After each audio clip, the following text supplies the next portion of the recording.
हमारे साथ मौजूद हैं अफजार रेहान साहब। अफजार रेहान साहब कितना इत्तेफाक करेंगे, वो कह रहे हैं कि शहबाज शरीफ साहब के चेहरे से परेशानी। मैं कहना चाहूंगा कि असलान साहब उन्होंने ये नहीं कहा कि असलान साहब मैं अपने कपड़े बेच दूंगा और आटा ले दूंगा। ये क्या ये आपको नहीं दिखता है कि इस तरह की बातें करना एक ड्रामेबाजी लगती है? इनसे तो बड़ी तवक्कुआत थी कौम को, और नून लीग को एक जमाना था, कुछ ज्यादा देर नहीं गुजरी कि लोग सोचते थे कि काश का टिकट हमें कल को मिल जाए।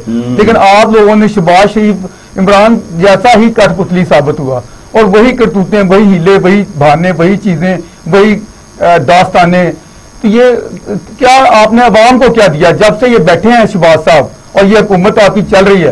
अवाम के लिए कोई एक बात बता दें जो आपने रिलीफ दिया हो। बड़ी उम्मीदें दिलाई गई थी कि मुफ्ता जान छोड़ेगा वो जाएगा, ये एहसासदार आ जाएगा, वो पता नहीं बड़ा खास है, बड़ा उसकी स्टोरियां सुनाई गई थी। आपको भी आबिद साहब याद होगा, कहानियां सुनाई जा रही थी, वो बड़ा पता नहीं क्या तूफान है, बड़ा एक्सपर्ट है।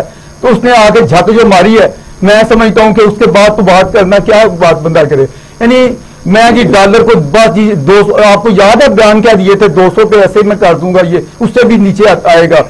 आज वो सारी जो लंबी चौड़ी बढ़ मारी थी वो किधर गई हैं? आज बोले ना सागदारा, वो कभी कलमे का वादा देने लगते हैं, कभी अल्लाह पाक का देने लगते हैं। काम करो तुम लोग, तुमने अपनी कैबिनेट बढ़ाए चले जा रहे हो।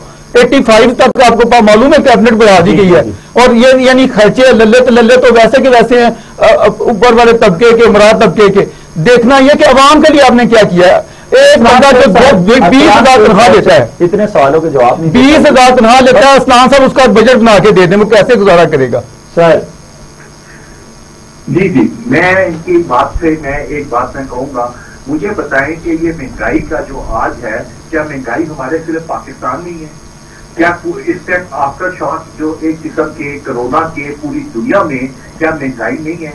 आप यूरोप में देख ले महंगाई कहां तक पहुंच गई है। सर लोगों ये बात आमदन भी तो उस हिसाब से है ना। अब साहब ये बात भी दुरुस्त नहीं है, मैं अर्ज करूं। आप देखें हमारे पास प्याज और आलू क्या है, ये थोड़ा सा पल्ली साइड पे चले जाए अटारी में, वहां की कीमतें मालूम करें। मेरे दोस्त है अमृतसर में पूछा है, उनके यहाँ यानी जो 30 रुपए में चीज मिल रही है, हमारे यहाँ वो 150 के पता नहीं कहां तक पहुंची। प्याज हमें 250 रुपए किलो मिल रहा है, तो फिर अंदाजा करें 40 किलोमीटर दूर प्याज 30 रुपए किलो है। तो ये बात गलत है ना कि जी हम सारे जगह पे, सारी जगह पे नहीं ऐसी हालत है जो हमारी हालत बनी है, हम तो बेकारी बन गए हैं।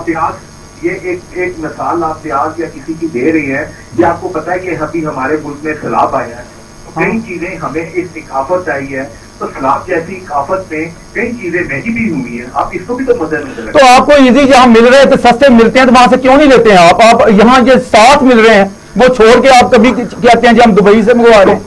क्या पॉलिसियां ऐसा किससे कहानियां चलाने को जितनी मर्जी बातें करते रहे स्वाबित रहने के लिए, वो ऐसी होंगी जैसे वो कर रहा था कि अल्लाह पाक ने बनाया है तो ये संभालेगा भाई, तुम लोग कहे के लिए।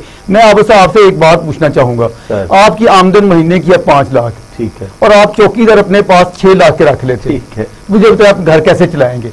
आपके बच्चों के लिए भी पैसे चाहिए, एजुकेशन के लिए भी, उनकी बड़ों के लिए भी इलाज मुआवजे, घर की जरूरियात हैं। मुझे ये बात बताएं, समझा दें कि आप इस हालत में जब आपने 6 लाख के बॉडीगार्ड रखे होंगे या चौकीदार रखे होंगे, आप किस तरह अपना घर नहीं चल सके? नहीं ना, पाकिस्तान की असल चीजों की तरफ हम आते ही नहीं है। हमारे असल लल्ले तलल्ले क्या है, हर वक्त कुर्बानी का बकरा अवाम ही क्यों बने? बड़े कुर्बानी, जब जरा सी बात होती है इन्होंने पैसे इकट्ठे करने होते हैं, बिजली बढ़ा दो, तेल बढ़ा, पेट्रोल की कीमत बढ़ा दो, कीमतें, यानी अवाम को ठगी के लिए यही रह गए। अवाम को सोल्यूशन क्या है? सोल्यूशन ये कि बता दीजिए, ये बेचारी अवाम सुनेगी। अब अवाम को उठना चाहिए, अवाम को इस पे बिल्कुल कंप्रोमाइज नहीं करना चाहिए। अब कुर्बानी के बकरे बने ये तगड़े लोग जिनको फर्क, अभी आप खुद कह रहे थे इनको 1000 रुपए भी 1 लीटर हो जाए तो फर्क नहीं पड़ता। प्रोफेसर साहब ने कहा अवाम जो है ना, अब सोच समझ के वोट दे। देखिए अब जब भी इलेक्शन हो, अवाम सोच समझ के वोट दे। असल चीज ये है कि इन लोगों के ऊपर कुर्बानी क्यों ना आए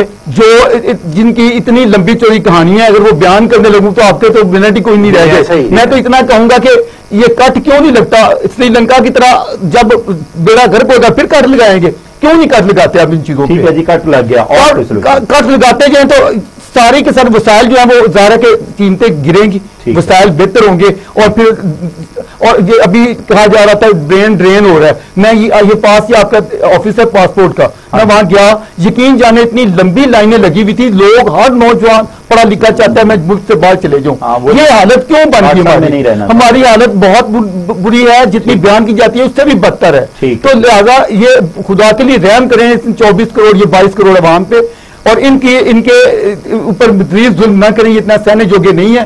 بڑے لوگوں سے قربانی شروع کریں, سب سے پہلے اپنی چوکیدارہ نظام ٹھیک کریں, جتنی چاہیے اتنی رکھیں, باقی کو ختم فنش کریں, اور اس کے بعد جو اتنی ایلیٹ کلاس جتنی بیٹھی ہوئی ہے یہ سارے اپنی پہلے قربانیاں دیں, دیکھیں کہ عوام کو ریلیف ملتا ہے.